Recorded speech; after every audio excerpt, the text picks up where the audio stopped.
This is Pat DePillo, World Language Department Chair for the Falmouth Public Schools, and this is Ciao Falmouth. This is our second edition for the academic year 2020-2021. And this is the program where we talk about anything and everything that impacts world languages in the town of Falmouth, in the district. So the last time we met, I believe, was back in the fall, and I had teachers on as guests, new teachers. So I want to bring us up to date in terms of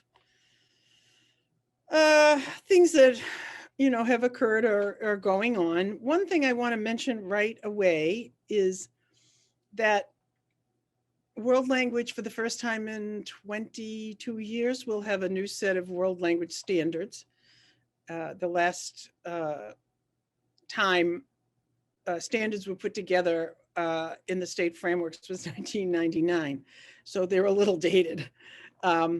We in Massachusetts decided to adopt the ACTFL's World Readiness standards in the interim. And now that we have a world language specialist at the Department of Ed, he has overseen this new initiative to develop the standards. And by and large, they have, the state has taken over the ACTFL standards. And of course, they had committees of teachers meet and contribute, and had a period of public comment. It has gone before the board, and next month or April, they will be released. And they are considerably, obviously in 22 years, things have changed a lot. And they are so up to date that they include things like intercultural competency, social justice, gender equity, social emotional learning. And so if any parent did not get a chance to attend the FHS curriculum night, which was a week ago tomorrow, I believe, the 11th, the 4th, yes. I mentioned to parents who were in attendance that I have completely revamped the introduction to the program of studies, which reflects all of that information that I just gave you and indicates the value of world language study to students and why. And obviously it's part of a global, I won't say global initiative, but it's part of being a global citizen in a world. When you say world readiness, that's exactly what that means. So while I'm talking about the program of studies, because that's a long iterative process that starts in the fall as well. I should mention that next year, world language will not differentiate or distinguish, maybe is a better word, between CP1 and CP2. It's just all CP. College prep level is college prep. Until you get to a transition stage of, I left CP/honors in level 3 because if you don't, then, well, I was going to say, this doesn't apply because we do have 3 or 4 or 5 level 3 classes. But if you become too restrictive, you run the risk of only having a singleton, and then the difficulty for students is trying to fit that into their schedule. But that's not the reason. I think it's probably more of the transition, or we were concerned about GPA and uncertain at this time how to deal with that. So as on everything from 4 up, 4 honors, 5 honors AP is at that level. So at the honors level. And the other addition to the program of studies is we will now have an AP Latin in level 4. So our Latin teacher has made a concerted effort to bring students along in terms of their interpretive ability in reading, and made great strides, so that he feels that even and only having, or be as of now, beginning Latin in grade 9 can culminate in an AP level. So that's all about the program of studies and the newer standards. What's coming up is the next step in that process, which will be students signing up for their courses. So that's, when teachers make recommendations, students sign up, we get the numbers, I plan courses and assign courses to teachers for next year. And the other thing is the second week of March is World Language Week. I believe it's still called Foreign Language Week. We're in a quandary about, changing our name in all different places. So foreign seems like it's like, ooh, that's, something unusual. Well, now when you change it to world, it becomes becomes more inclusive. So that's on the horizon in the near future. The last thing I want to talk about is something that also began in the fall, actually began last spring, when in March,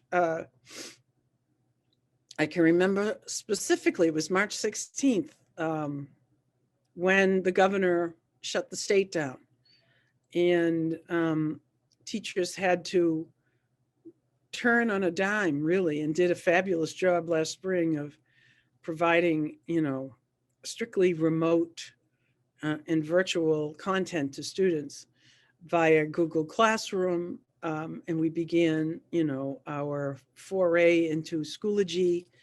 And then during the summer, teachers had the option of taking more advanced sessions in Schoology, as well as Modern Teacher. And everybody, administrators included, spent 2 weeks prior to the opening of school in all day long 1 o'clock PD sessions based on modules of Modern Teacher, learning about the various tech tools like Edpuzzle, Padlet, Pear Deck. Forget the other one that we did. There were 4 of them.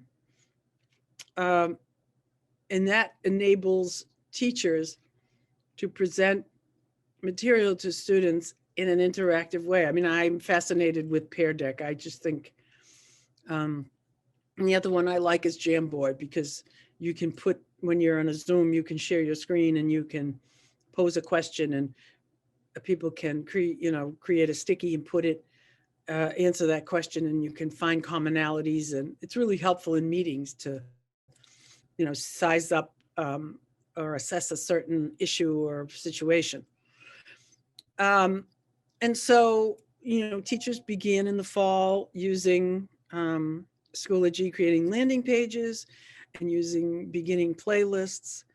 And then I just decided that somewhere, I think around the beginning of December, that was great. That was all tech training and very helpful and very useful for teachers who have to present instruction.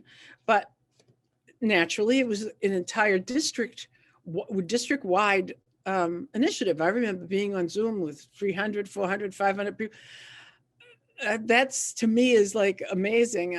I know that, there are programs that Zoom programs enable you to have hundreds of people on them, and that's what we were. But there was no one had any chance at that point to take part in any world language professional development. So I decided that teachers in the department, both at Lawrence and at FHS, needed a mini PD project. And there were 2 parts to that. one part was you needed to take some world language PD. Now there's a variety of things. Their own creative language classroom has modules built right in. MAFLA has free webinars posted on the site. MAFLA was also running a series of winter webinars that some of the teachers at Lawrence participated in. As a matter of fact, I think all of them did, on things like interpretive assessments and interpersonal communication, given by, people who are teachers of the year, actual teachers of the year, and all the various consultants in the field of world language. Very valuable time spent. Each was a 2-hour presentation. There were other things from the summer, like the National Foreign Language Consortium still had all their sessions and, discussions with the presenters still, posted in Google. All you had to do was Google them. I participated in MAFLA's Classroom Collaborative. I had information on that for teachers as we return to school. So there were a slew of things that they could do. And then they had two options. They could either move from a beginning playlist to an intermediate playlist, because if anybody out there, and I'm sure some parents are, educators, have taken the Modern Teacher modules, that it includes language like emerging, developing, proficient, which is language of proficiency. So world language teachers are used to that, thinking in those terms: novice high, intermediate low, intermediate, advanced, and all the targets that go along with it. Or the second option was, and a lot of the high school teachers opted for this because of the NEASC accreditation visit coming up in the fall, to either update or create new UBD units of instruction. Now, your Understanding by Design unit is your curriculum. Your playlist or learning plan, and the goal really is not the intermediate, but the advanced, is the development of your instruction. So there are world language templates that talk about that. Modern Teacher is perfect. Now, Modern Teacher is just not restricted to world language teachers. It's the entire district. So as I spoke to Assistant Superintendent Sonia Tellier yesterday, I said, I'm sure the goal is to have the entire district working in the advanced learning plan, so that proficiency, standards-based, learning targets, and all the things that go along with it. Grading is, I'm in the middle of, I don't know if I hold this up, if it appears backwards or not. No, grading, it says grading for equity, but things like this, what it means, what it is, why it matters, and how it can transform schools and classrooms. All of that is all part of the philosophy of teaching for proficiency. It isn't, no longer in a language do you have to be perfect. You just have to make yourself understood, and you're judged. You don't even want to use that word, assessed. You're given feedback on your ability to make yourself understood, and to, at some level, it doesn't have to be a native speaker. At the upper levels, it gets a little more challenging, but that's, what can you do with the language when you read it, when you hear it, when you write it, when you speak it? That's the idea behind proficiency. So those PD projects are due right after February vacation, and I will give them feedback based on what was your learning target? How do you know it was met?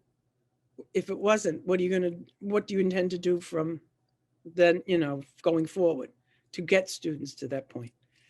And as I talked to Sonia Tellier yesterday, we talked about next steps, and I was planning, working on a world language template this morning to incorporate the ideals and the precepts that are involved in the advanced learning plan.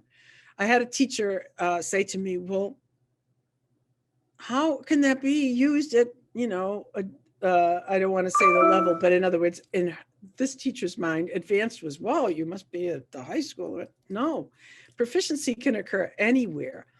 It's not advanced for the students. Students are still learning appropriately in their particular age or proficiency level. It's what the teacher does to build instruction that matters. In other words, that instruction should be based on some kind of data, entry point data. Where are students at when you meet them? This is what teachers do when they create SMART goals anyway. And when they work on their integrated performance assessments, I ask them well, how do you know you met the target? They give me all kinds of data about grades and tracking things and whatever. They're doing it. And so it's all about that. And there are other elements to it also. In other words, how is it needs to be student-centered. There's no question about that, but students have choices. It's almost student self-paced. So the fact that they do elements of this thing to begin with should not throw them for a loop. They should be able to, I took the most important things that I found in that template and just put them right in the rubric for advanced learning, put them right in my template and said, I'm going to say, okay, now take one of the lessons that you teach or units and put that into this format.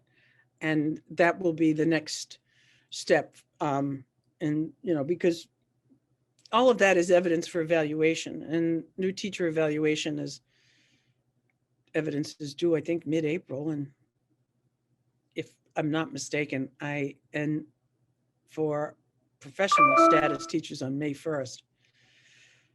Which brings up another topic. I have 5 new teachers, first and second year teachers, who will need a lot of observations, announced and unannounced. And so all of that observation data also becomes part of their evaluation. But, the more evidence teachers can provide for themselves and contribute to their own evaluation, the better. Because it's the way the evaluation is built. I have to, provide evidence on my SMART goals. And and standards 3 and 4 also. So it all comes out in the end. And so that's what we're busy doing. And then, of course, in the spring, we are ready to discuss how we're going to give our STAMP, which is our proficiency assessments, and our LIRA, which is the Latin equivalent. And then how that'll be entirely online. And then how are we going to do our award ceremony? And that's for, the district to discuss, because we have high school award ceremonies and we have our own award ceremony. And let's not even talk about what graduation might look like. And so those are all things that, come as we get to the next week after February vacation and move toward the spring. Those are the kinds of things we think about and have to determine, and make some decisions about. So on that note, I will end here and just say, make sure you tune in. And, I mentioned a lot of things and there's a lot of information. So if anyone at any time has any questions, as I said to parents last week, don't hesitate to pick up the phone, send an email, and I will be happy to, discuss anything with you. So that said, I will just say, Ciao Falmouth.